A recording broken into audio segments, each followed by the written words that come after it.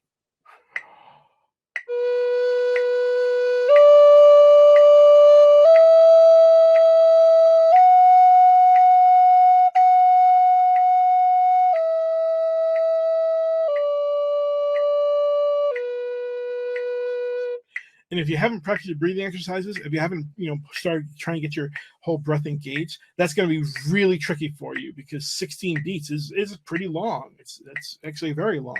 So to try to do it all in one breath, man, that's really pushing the limits of what you can play. You want to try even further? Hold it out for a whole note, right? So that's every 4 beats and see what happens with that. And now we're really pushing the boundaries of time and expression that we can have, right? 1, 2, 3, 4.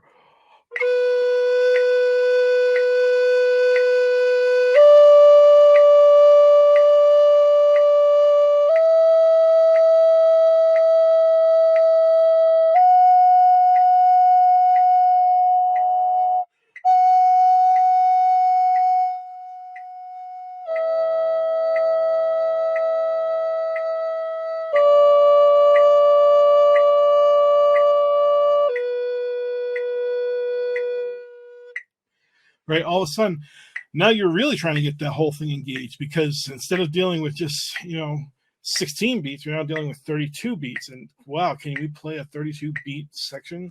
I can't. I'm not that good yet, and I'm still practicing and still working on it. I could probably do maybe like a 28 beat if I'm really lucky. But to do 32, oh man, that's going to tax me. That's why I took that breath in the middle of it. So this is a good way for you to start building your breath control. It's a good way for you to start learning how to hold out long notes, how to express things, and keep it inside of this pulse of the 4. Now, the other things that you want to do is you want to start playing around with other finger positions. We did the ascension up, we did the descending down, but playing around with other finger positions is also really important to do because we don't play all the time just going up and down. That gets kind of boring. So what we want to do is we want to play to skips. So what if we were to do this type of thing?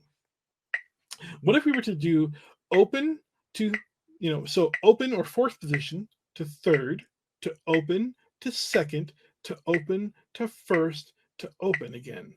So again, we're going to try this exercise one more time. I'll show you again. It's going to be open or 4th to 3rd, open to 2nd, open to 1st, to open. Okay, a very simple exercise, but allows you to see how you can get from open to the other types of finger positions that we have. Okay, and this is what this one sounds like. 1, 2, ready, go.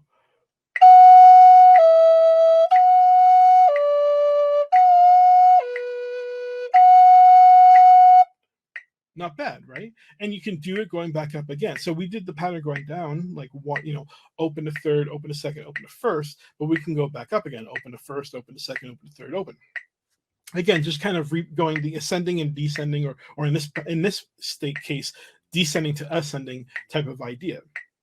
1, 2, 3, 4.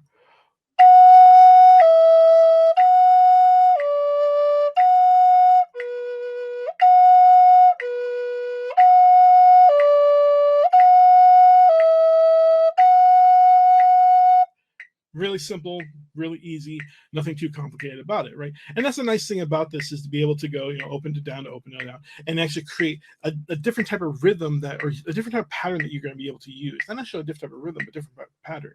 And the cool thing is, once you start playing around with the beat, you can start playing around with the idea of the subdivisions, or the times where the beats split first, right? So we're playing quarter notes, and our first subdivision is the first time the beat splits into half, and that's going to be eighth notes. So now I can do the same type of exercises, ascending and descending, and then those kind of jump exercises in eighth note time signatures. 1, 2, ready, go.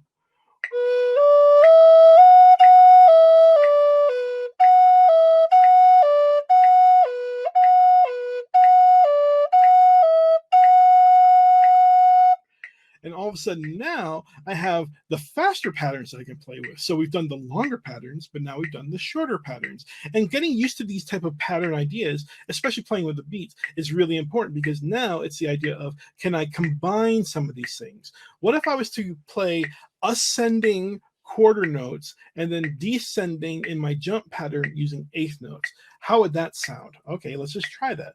1, 2, ready, go.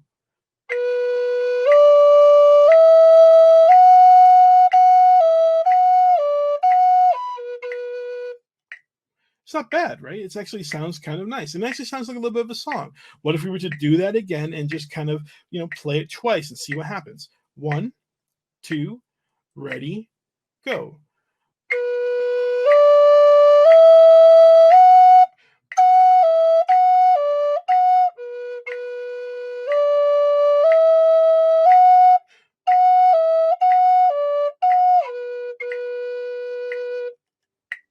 Wow, this doesn't sound that bad, and it kind of works a little bit, right? And that's the idea, is finding out these patterns that we can use, that we can combine together to make into something that's expressive and something that we really like. Okay, so we did one that was, hey, from here, the open to the close. Can we go down and try, the close to the open? So the pattern would be first position, open, second position, open, third position, open, open, third, open, second, open, close, or first position. Can we try that type of pattern? Sure, let's try that. 1, 2, ready, go.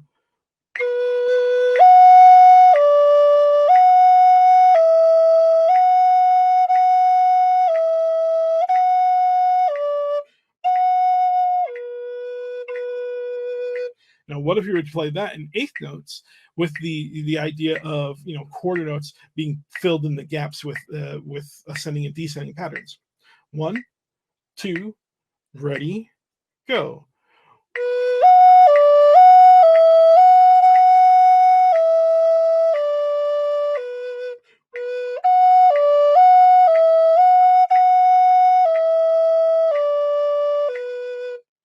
Not bad, right? Again, we're just using our patterns and trying to create new ones that allow us to give us expressions. And there's probably a lot of patterns that you can create and you can figure out for yourself, to try to figure out new expressional ways for you, right? Maybe you start off on the second position and you go, second open, second third, second first, or second first, second second, second third, second open.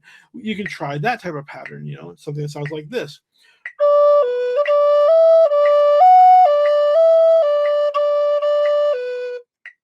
Oh, cool. There's nothing wrong with that. And trying new patterns and new experimentations that allow you to create new expressionist ideas for you.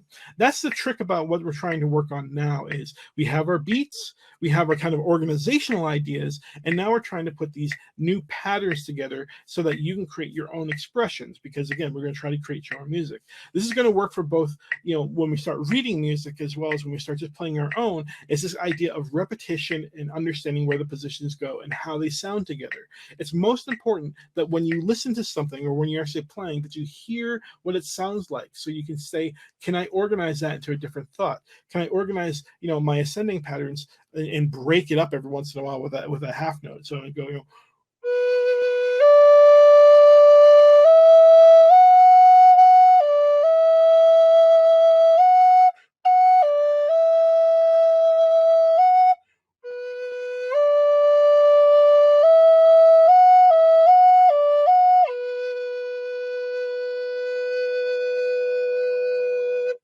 And all of a sudden now you're playing with the note types, right? You're putting in whole notes, you're putting in half notes, you're putting in quarter notes and eighth notes, but you're also using your finger patterns that you've been working on and playing around with to experiment and create new expression ideas. And granted, we're only dealing with the lower hand, so we're not really playing around with the entire flute yet. We're just using the lower hand, but there's a lot of really cool ideas and expressions that you can do with just the lower hand.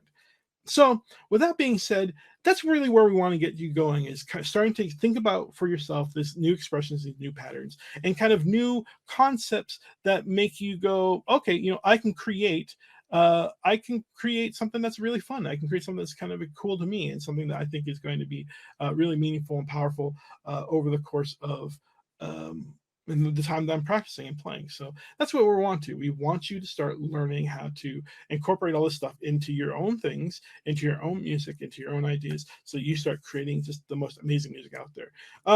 So we'll end with that today. It's a good idea just to keep playing and keep practicing, keep doing it every day, keep building up a little bit more skill, keep blowing, keep inhaling and exhaling, keep doing your exercises, and just keep working on trying to be the best flute player out there, because it is such a great instrument. I love it. It's so fantastic, and I want everyone to start playing it. So hope you're having a great Native American Heritage Month, and I will see you guys next time.